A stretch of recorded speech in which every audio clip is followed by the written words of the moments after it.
সবাইকে নমস্কার। যতন খুলুমখা। আজকে প্রেসের সামনে আমরা আসার কারণ, আমরা এই এলাকাবাসী, বিশেষ করে আমরা ৪৯ সামান্য বিধানসভা এলাকার নাগরিক। আমরা 2018 থেকে আমাদের মাননীয় বিধায়ক শ্রী শম্ভুলাল চাকমা মহোদয় এমএলএ হওয়ার পর থেকে আজ অব্দি আজকে 2025, আজকে 19 তারিখ সেপ্টেম্বর 2025, আমরা তথ্য সমেত এবং আমরা নিজের বিচক্ষণ আমরা দেখেছি এবং আমরা সচক্ষেও দেখেছি যে উনি এমএলএ হওয়ার পর থেকে আজ অব্দি জাতি ধর্ম বর্ণ নির্বিশেষে এই অনুন্নত এই সামান্য এলাকাকে কিভাবে সাজিয়ে তোলা যায় তার জন্য তার প্রচেষ্টা এবং ওনার বিধায়ক উন্নয়ন তহবিল হইতে আজকে এখানে আমরা তথ্য দিতে পারবো, তথ্য দিয়ে দিব আমরা 2018 তো 2025 পর্যন্ত উনি কি করেছেন এবং 2025 এবং এই 27 অর্থ বছরের জন্য এখনো তথ্য সমেত আমরা তুলে দেব। যেমন এখানে 12টা আমি কয়েকটা পয়েন্টগুলি আমি তুলে ধরছি যে 2024-25 আজকে 12টি উনি কাজ করেছেন। তার মধ্যে 1 নম্বর হচ্ছে শ্রী শ্রী জগন্নাথ মন্দির ছামনু, আমাদের এই ছামনু এলাকার বাজার সংলগ্ন জগন্নাথ মন্দির, এখানে 10 লাখ টাকা উনি অনুদান দিয়েছেন। এবং রাম মন্দির গণরাম চৌধুরী পাড়া পশ্চিম মালিদর, সেখানে 10 লাখ টাকা দিয়েছে রাম মন্দির নির্মাণের জন্য। এবং শিব মন্দির সচিন্দ্র রোয়াজা পাড়া ইস্ট গোবিন্দবাড়ি পূর্ব গোবিন্দবাড়ি বিসি, সেখানে শিব মন্দির প্রতিষ্ঠা নির্মাণের জন্য 3 লক্ষ টাকা সেখানে স্যাংশন দিয়েছে। এবং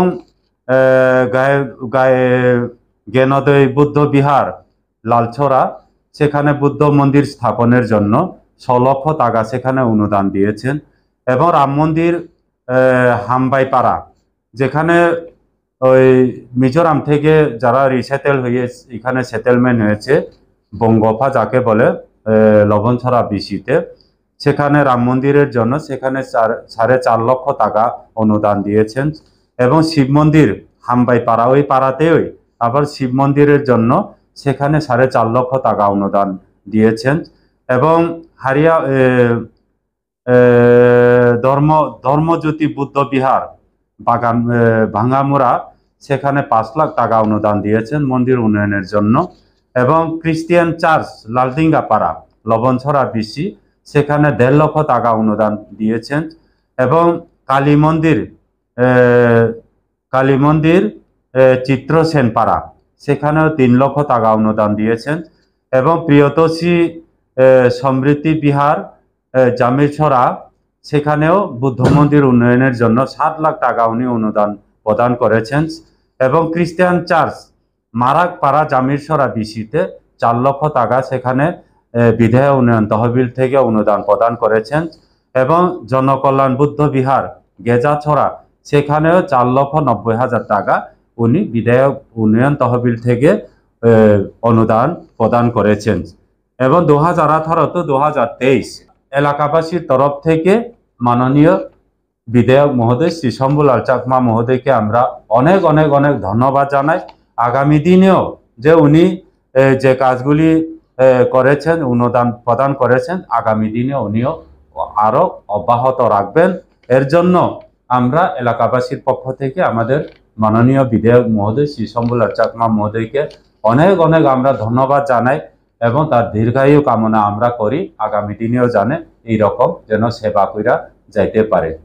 আচ্ছা, বিভিন্ন জায়গাতে একটা অভিযোগ হইতেছে যে আপনাদের বিধায়ক এলাকার উন্নয়নের জন্য যে টাকা বরাদ্দ হয়েছে তা কোনো খরচ করেন, বিভিন্ন জায়গা থেকে একটা অভিযোগ করছে। এই অভিযোগের পরিপ্রেক্ষিতে আপনাদের কি বক্তব্য এলাকাবাসী হিসাবে? এটা সম্পূর্ণভাবে মিথ্যা, এটা সম্পূর্ণভাবে দাহা, এটা সম্পূর্ণভাবে উদ্দেশ্য প্রণীত একটা ভাষা। কখনো এরকম চুরি চুপে উনি কাজ করেন নাই। যা কিছু করে জনসমক্ষে আনেন এবং লিখিত আপনাদেরও আমরা কপি দিয়ে দেব। কখনো উনি এইরকম চুরি চুপে বা করাপশন এইরকম ওনার উদ্দেশ্য নাই। আমরা জানি, আমরা এলাকাবাসী, আমরা কোনো ভারতীয় জনতা পার্টি পক্ষ থেকেও না, আমরা তীব্রামথা পক্ষ থেকেও না, আমরা সিপিএম পক্ষ থেকেও না, আমরা কংগ্রেস পক্ষ থেকেও না, আমরা সাধারণ জনগণ, আমরা যেটা চোখে দেখি সেটা আমরা বলি এবং আমরা তথ্য সমেত আমরা কথা বলি। আমরা এলাকায় বিভিন্ন সময় আমরা ঘোরাফেরা করি, প্রত্যেক পাড়াতে যাই, এই মন্দিরগুলি যেগুলি তথ্যগুলি আছে সেটাকে আসলে সঠিক কাজ হচ্ছে না হচ্ছে না সেগুলি আমরা সচক্ষে, আমরা বিচক্ষণের মধ্যে আমরা সচক্ষে আমরাও দেখি। মানে একটা মহল থেকে যে একটা অভিযোগ করছে, এই অভিযোগটা কি সত্য না মিথ্যা? এটা সম্পূর্ণভাবে মিথ্যা। এটা একমাত্র একটা উদ্দেশ্য প্রণোদিত। এখানে অনেক কিছু থাকতে পারে, হয়তো রাজনীতিও থাকতে পারে বা অন্য কিছুও থাকতে পারে, এটারা আপনারা বুঝবেন। কিন্তু আমাদের আপনার বক্তব্য হলো মানে বিধায়ক মহোদয়কে মানে কালিমালিপ্ত লিপ্ত করার জন্য একটা চেষ্টা চলছে। এটা সম্পূর্ণ সঠিক। এটা আমাদের মাননীয় বিধায়ক মহোদয়কে কালিমা লিপ্ত করে এই এলাকার উন্নয়নটাকে মুখ থুবড়ে দেওয়ার একমাত্র উদ্দেশ্য এটা।